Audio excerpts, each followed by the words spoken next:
franchise as a whole looks like Dragon Quest. It was planned to evolve again, but no data of its evolution exists. Perhaps then, yeah, baby, child, and then its evolution will be adult. Poochie! Yeah, it's a pooch, but it's also a poodle that's also a lychee berry, or the Pokemon World equivalent, a lychee berry. Is it like a Slurpuff a decade ahead of time? It is fitting a poem, though. Lychee grow in the tropics of Southeast Asia up to the very southernmost Japanese islands. Good job, man. I am only going to read Game Freak's critique notes.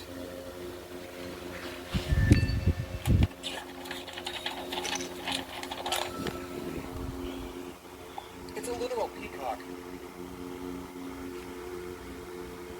Now, while Trapinch didn't change really, it was not originally part of the Flygon line at all. Flygon had a whole different basic stage, which we'll get to next.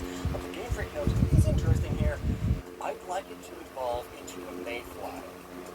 While Mayflies are not Mayflions, they are very similar, and their larval stages look and act just like Trapinch. So they changed up the Flygon line, made it a little more Ant-Lion Mayfly, and made Trapinch the basic stage of it. Perfect. We replaced Yakoko, who looks just like a dragonfly larva crossed with a silverfish almost. The Brava didn't change much, just some colors and sizes of parts here and there. But Flygon is super different. It's bug dragon type, though in a layer build became bug flying. And it's silver. Its dex entries talk about it living in water. It's basically a dragon not a dragonfly. I want to see how much that shows you. Now it's like the spirit of the desert, Chaco Kaku. I love him. I've only talked about and Shrimp do also live in Southern Japan. And there's very little data on this Pokemon because it's in the process of being replaced with Dusclops. Of all Pokemon, the name pulls from Shakuyaku, which is a school of ninjutsu, Japanese martial arts with a sword. Ninja Shrimp do have famously fast arm movements and would make for a great swordsman. El Hawk.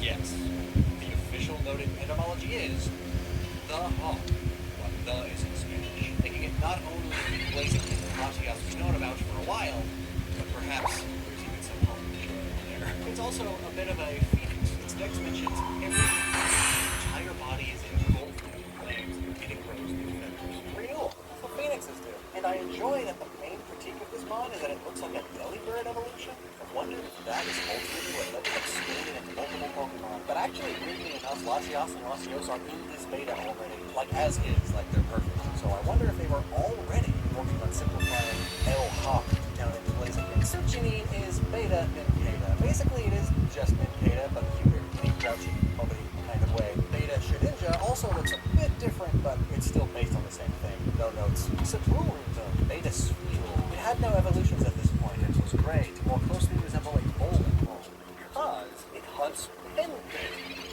Penguin bowling pin. Oh, such a fun idea. Very clever. Because like penguins already waddle back and forth when they walk, just like a wobbly bowling pin, not quite falling down. It's so fun. Even without steel, this mod would have been nice and tasty. But alas, Swallow is a giant yellow ink now. Actually, that makes it the color of stomach acid for most of you. It's sort of a told me.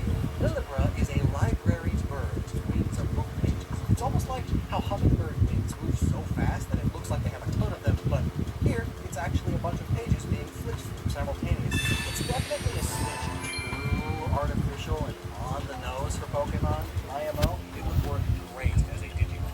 Something else though. Maybe given the tail, it's like a liar who are famous for being able to memorize any sound they've ever heard and recreate those.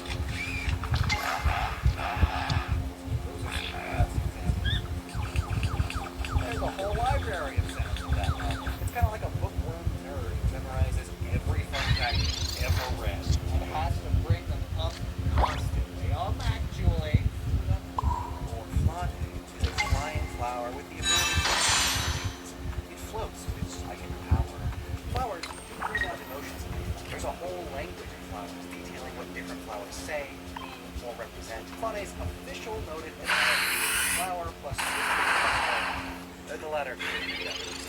And it looks like a rain lily, which come in both the pink color of its sprite and the white color of its arch. 6 petals, very thin leaves, very frail flowers, and the usually 6 yellow stamens are simplified into Flante's yellow dots. Rain lilies do live in Japan and symbolically represent bright emotions like happiness, hope, confidence, joy, feeling Like when you wake up, it's a whole new day.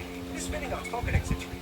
It is said to grow well and bloom beautiful flowers when raised by a person with a bright heart.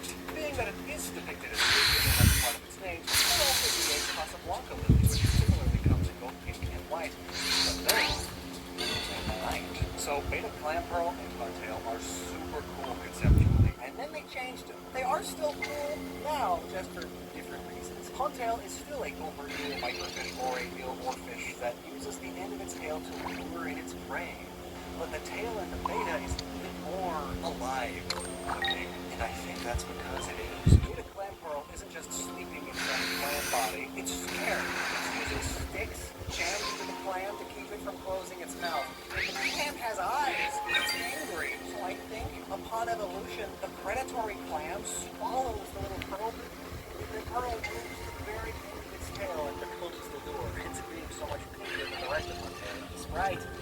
Spooky. Beta Hariyama isn't like the fact that its Mawashi moves up and paddles on his doggy rings or war flags on some samurai. Beta Makuhita, though, is a totally different color blue now. And its Mawashi is like a whole pulled up onesie now. It's kind of cute. And